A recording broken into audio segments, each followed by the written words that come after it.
dahil nakukurot nila yung pisngi ko dahil sa Kain meron tayo, akong beloy kamote. nun kapag umingiti. Biloy o beloy, hindi ko lang alam kung ano yung pronunciation yung mga kagiliw pero sa tingin ko parang dimples ata yun, di ba? Nakuha na ng tita ko yung sukle. Patalikod na kami. Nang bigla na lamang merong nagsalita nun. Boses ng isang matanda. Yung pagsasalita niya, Tamis? parang may tubig sa bibig na pinipigilan niyang tumulo nun. Sabi niya, "Aba, nagbakasyon ang apo ni Estela."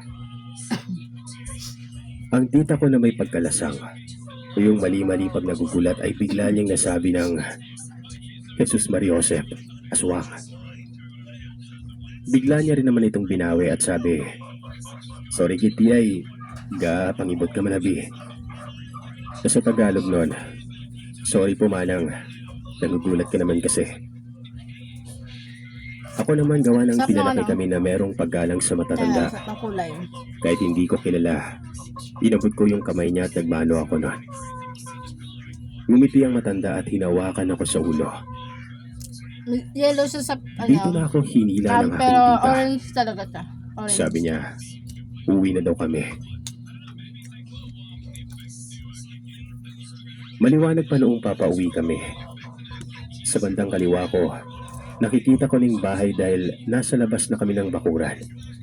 Pero kailangan pa naming umikot para marating ang gate noon.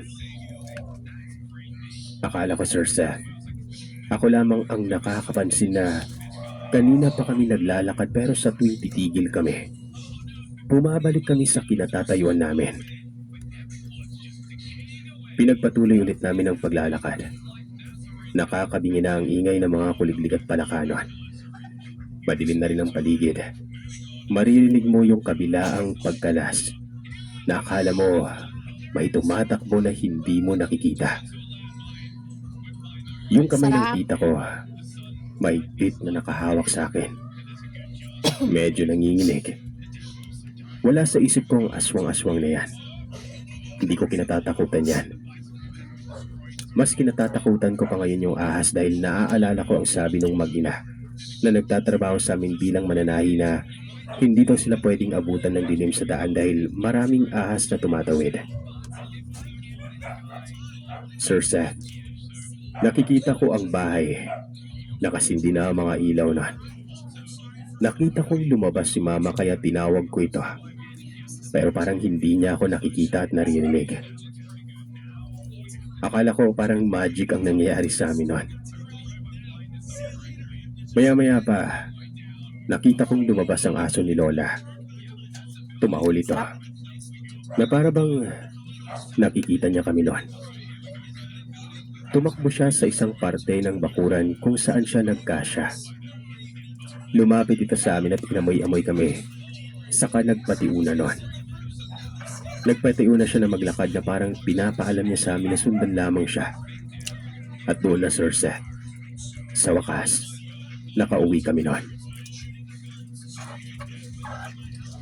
Si Mama nakaabang sa pinto.